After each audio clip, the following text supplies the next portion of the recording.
Before the Falcons even ran a snap, questions erupted. Is Michael Penn Jr. really the future? A new head coach with a controversial history walks in, whispers of replacements swirl, and the locker room senses tension. This isn't just football, it's a battle for trust, control, and the franchise's future. Before the Falcons even ran a single training camp rep, a storm was brewing.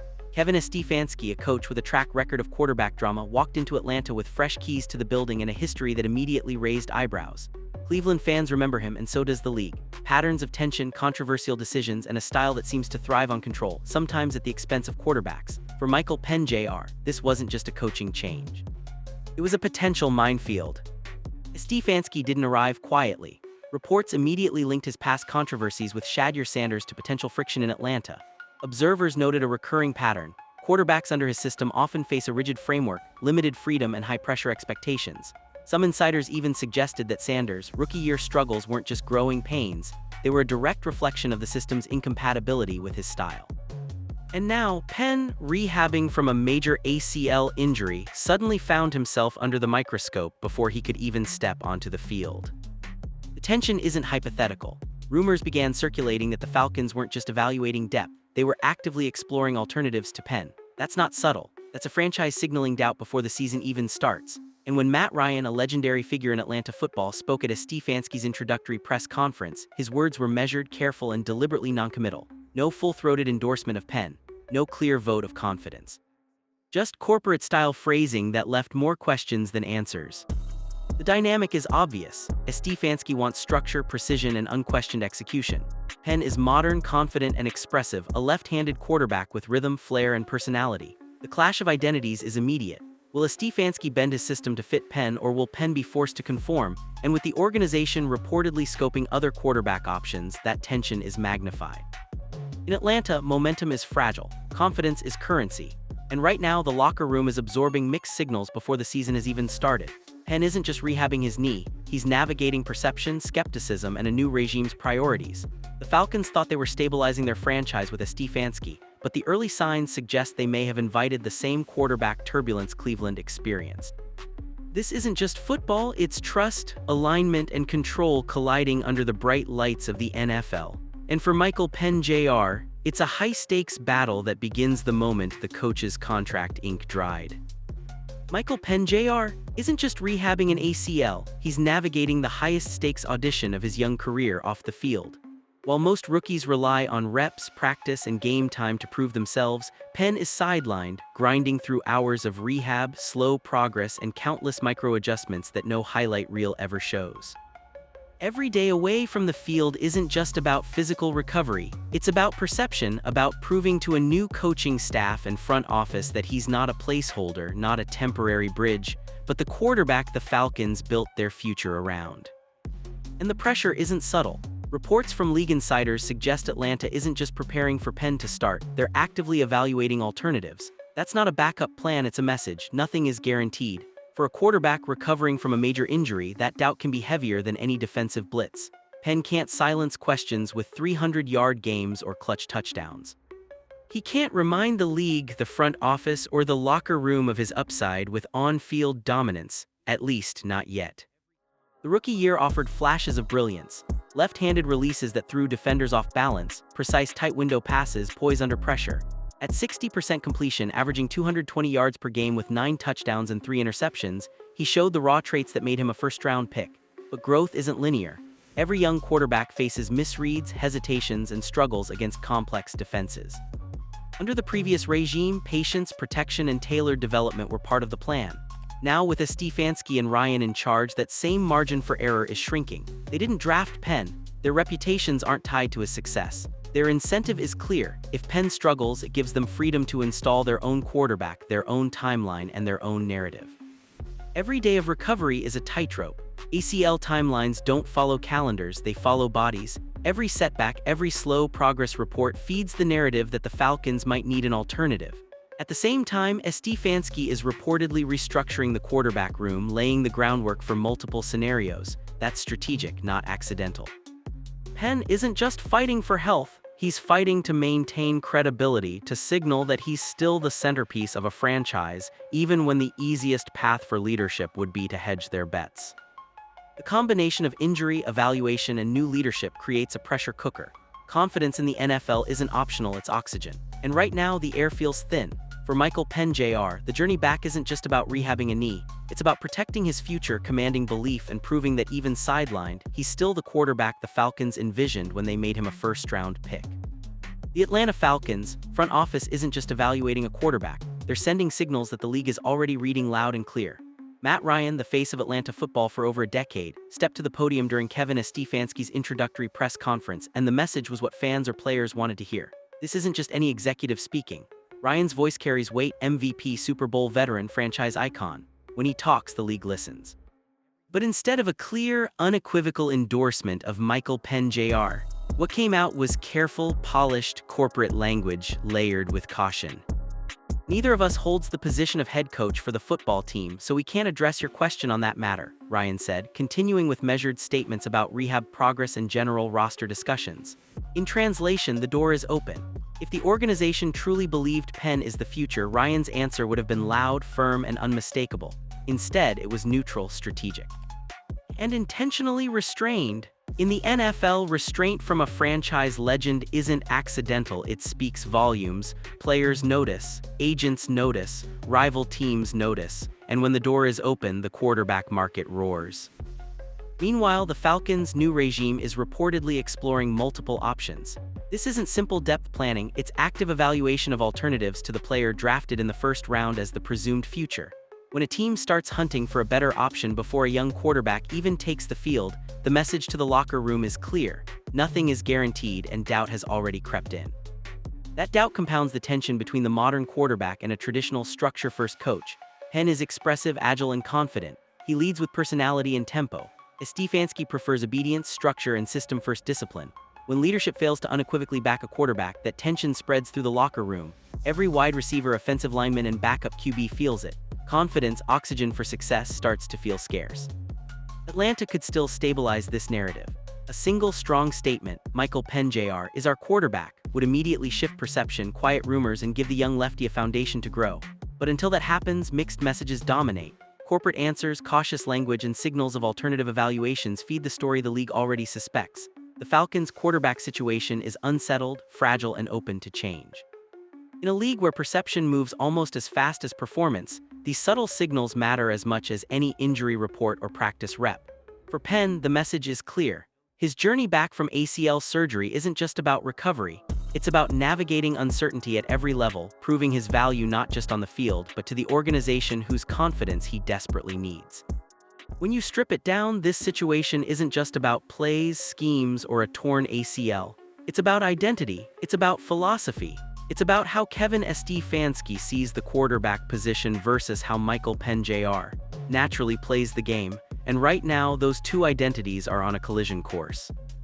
Stefanski has a type. He prefers structure over creativity, control over improvisation, predictability over instinct. He wants quarterbacks who operate inside a rigid framework, who follow the system without deviation, who nod, study, and execute. Obedience is his currency. He doesn't look for flash. He doesn't value energy that breaks the system. He wants trust, discipline, and conformity. Anything outside that mold risks friction. Now step into Penn's shoes. This is a quarterback with swagger, with confidence, with natural flair. He's left-handed, agile, expressive, and unafraid to move off script. He plays fast, reads the field instinctively, adjusts on the fly, and thrives when given freedom to dictate tempo. This isn't a flaw, it's the modern quarterback's strength. But for someone like Stefanski, that very strength can feel like a challenge to authority. That clash becomes obvious when you look at history.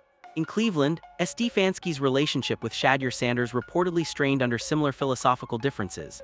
Observers noted disconnected play calling, repeated instances where the offense didn't cater to Sanders' strengths, and patterns that seemed to chip away at a young quarterback's confidence. That same blueprint now walks into Atlanta, and Penn sees it. He watches film, studies tendencies, and understands how these philosophical clashes play out in real time. He's not paranoid, he's calculating. Here's the core question. Does the coach adjust the system to fit the quarterback, or does the quarterback adapt entirely to the system? In today's NFL, that decision can make or break careers. For Penn, total adaptation is nearly impossible. He isn't a robotic system operator, he's a dynamic playmaker built to lead with energy, tempo, and personality. And if Stefanski insists on rigid conformity, tension is inevitable, and it starts before the first snap. Matt Ryan's careful, neutral public statements add fuel to that tension. When a franchise legend avoids unequivocal support, it sends ripples through the locker room. Teammates notice, rivals notice, and the quarterback notices most of all. Confidence, the lifeblood of elite performance, starts to erode quietly, imperceptibly. Every throw, every decision, every rep carries added pressure. Right now, Penn is sidelined, rehabbing a major injury. He can't force coaches to recognize his talent on the field. He can't silence doubt with performance, and that makes philosophical alignment with the head coach more critical than ever. If the identities collide without compromise, this isn't just a system versus player issue. It's a confidence versus control war, and the entire Falcons offense could feel the fallout. Atlanta's decision is simple but high stakes. Adapt the system around Penn and harness his modern style, or demand total conformity and risk eroding a first-round quarterback's growth before it truly begins. The margin for error is razor-thin, and the consequences, potentially career-defining for both coach and player. Even before Michael Penn Jr. has taken a single snap in training camp, the room around him is already buzzing, and not in a good way. The quarterback room is supposed to be a sanctuary, space for development, trust, and collaboration. Right now it's a pressure cooker with whispers, speculation, and hidden agendas threading through every conversation. Sources indicate Atlanta isn't just passively monitoring Penn's recovery, they're actively exploring alternatives. That's not depth planning. That's a declaration: the starter isn't guaranteed. When a team starts shopping for a quarterback while their first-round pick is still rehabbing, the message travels faster than any press release. It moves through locker rooms, it trickles to agents, it gets dissected by rival GMs, and it lands squarely in the quarterback's mind. Penn knows what's happening. He's not naive. He's watched the tape, studied the trends, and understood the pattern.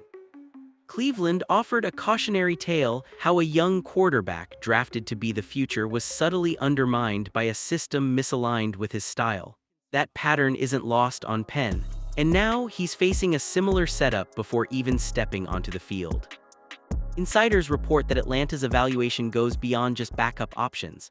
They're hunting for competition, evaluating who could realistically step into the starting role if Penn falters. That kind of scrutiny before the ink on a Stefanski's contract is dry sends a clear signal: nothing is certain. A first-round quarterback, the supposed cornerstone of the franchise, now faces a front office and coaching staff ready to pivot at a moment's notice.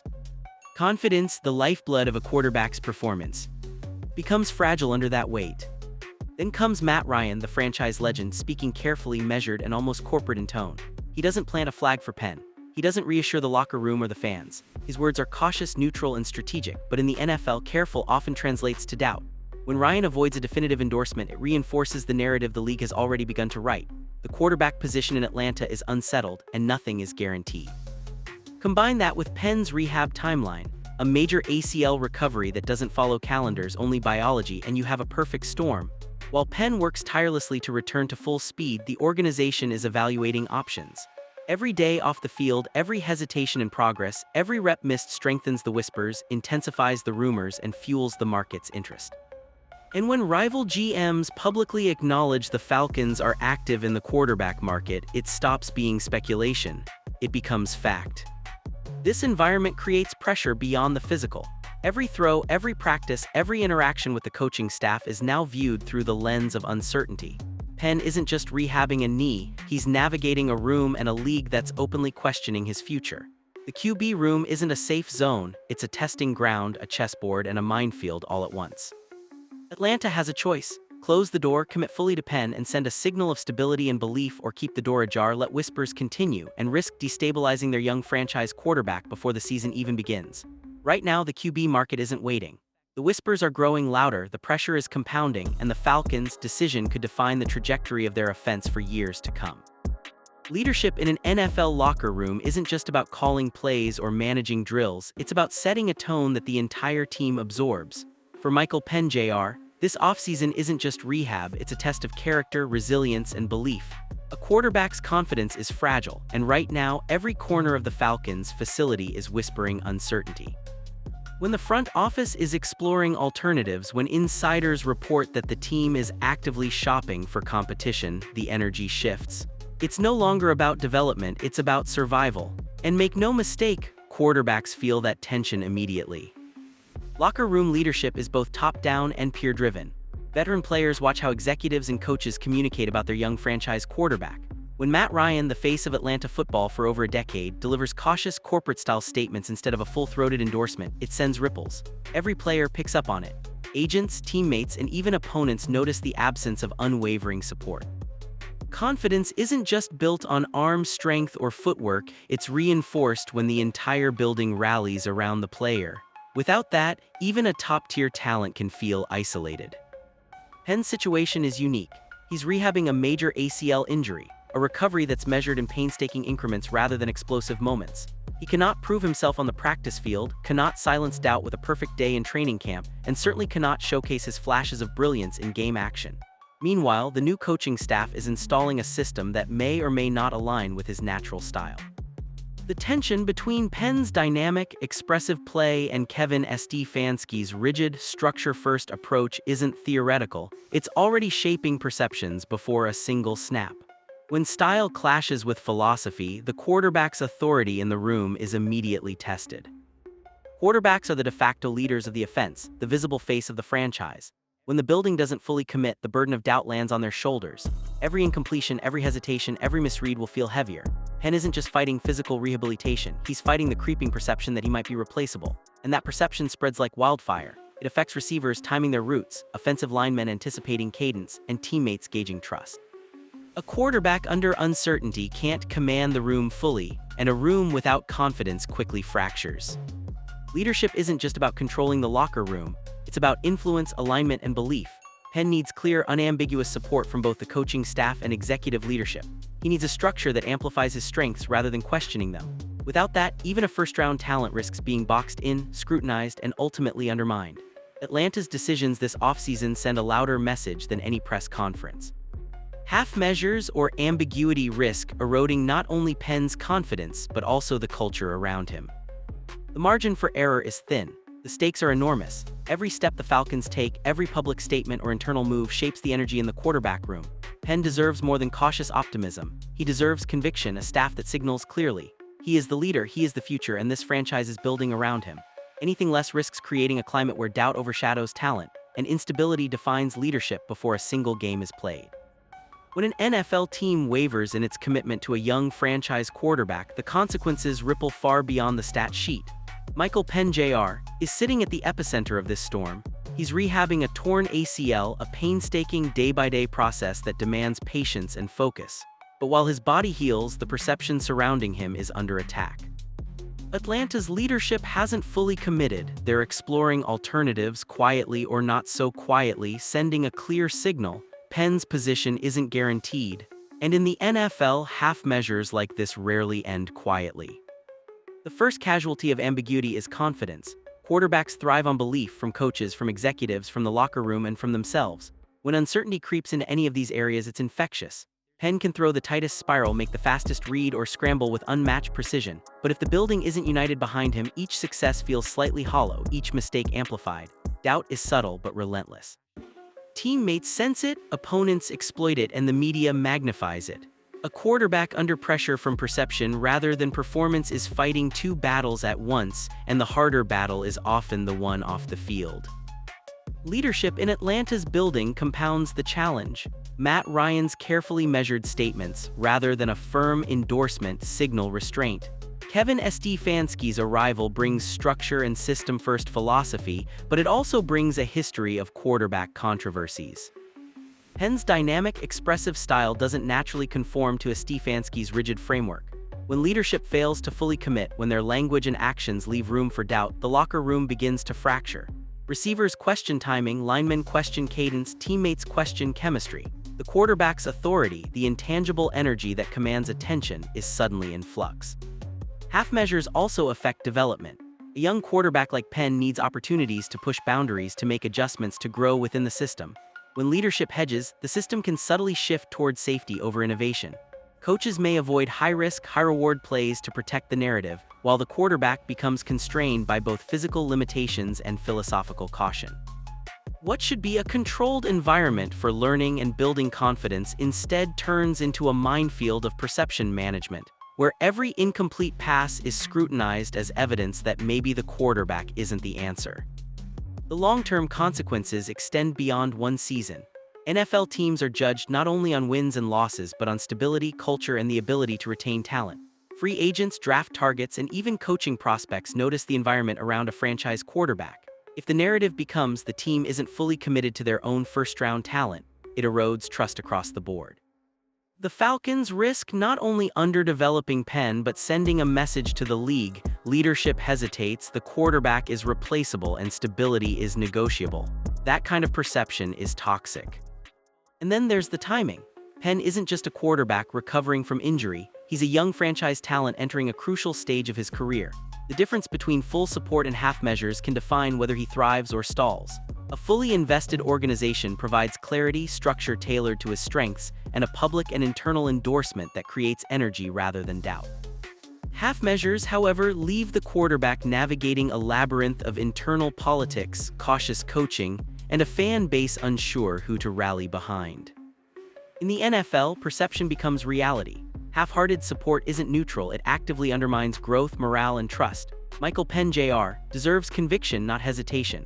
He deserves a clear signal that this franchise is committed to his success. Anything less risks creating a cycle of instability, undermining the quarterback's confidence before he even steps on the field for a full season. Atlanta's decision isn't just about 2026. It's about setting the tone for years, shaping the culture, and defining what it means to be a team that truly believes in its cornerstone player. Because in the league of high stakes, where careers and legacies are built or broken in moments, half measures don't just stall progress. They amplify pressure, magnify mistakes, and threaten to turn potential into regret. Atlanta must decide: fully invest in Penn and the future, or risk watching doubt define the narrative for a young talent who should be untouchable. Atlanta stands at a precarious crossroads. The Falcons' decision regarding Michael Penn Jr. is no longer just a question of roster management, it's a statement of identity, culture, and vision. Every franchise reaches moments like this where the future isn't defined by the talent on the field alone but by the conviction behind the choices made in the front office. And make no mistake, this is one of those moments.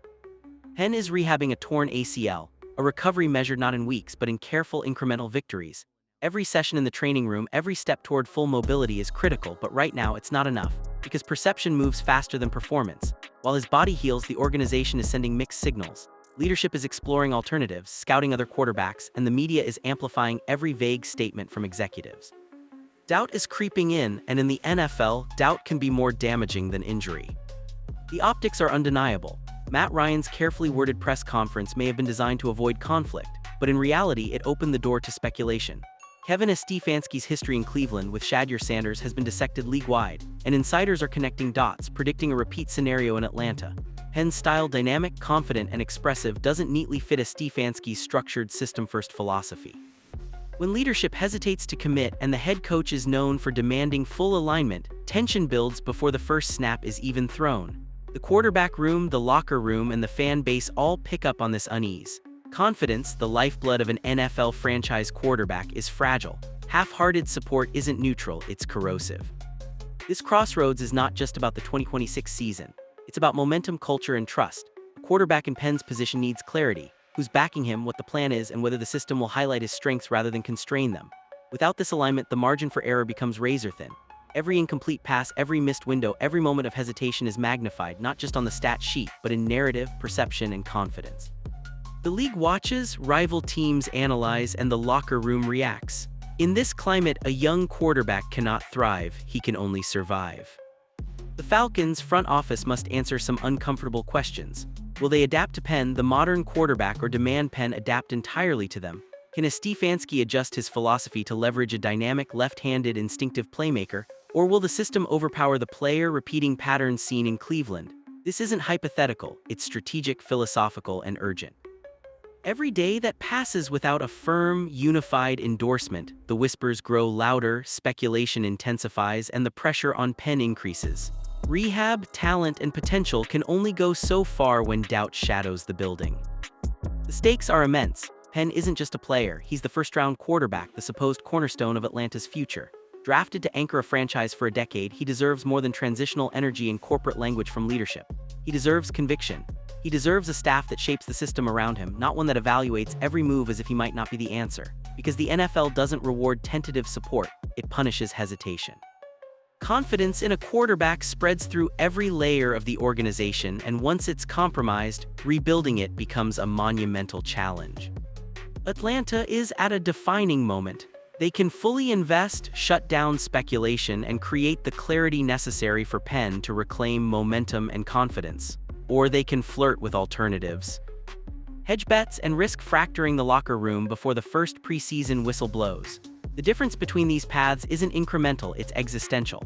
One choice sets the tone for years, shapes culture, and signals to the league who the Falcons truly are. The other risks repeating the cycle of instability, uncertainty, and quarterback doubt that has derailed promising careers before. The clock is ticking. Every day without commitment adds pressure, magnifies stakes, and tests character. Penn isn't just rehabbing an ACL, he's navigating perception, philosophy, and politics. The organization must decide, are they building around their first-round talent or treating him as a temporary bridge? Because in the NFL, decisions at the crossroads don't just impact the present, they define the franchise's trajectory for years to come. Atlanta's answer will tell the league, the locker room, and Penn himself exactly what this era is about: belief, conviction, and clarity, or hesitation, doubt, and instability. There is no middle ground. This is the moment, the crossroads. The choice isn't just about Michael Penn Jr. It's about the Falcons' identity, their culture, and the foundation they set for the next decade. Will they invest or will they waver? The future is waiting, and it won't wait quietly.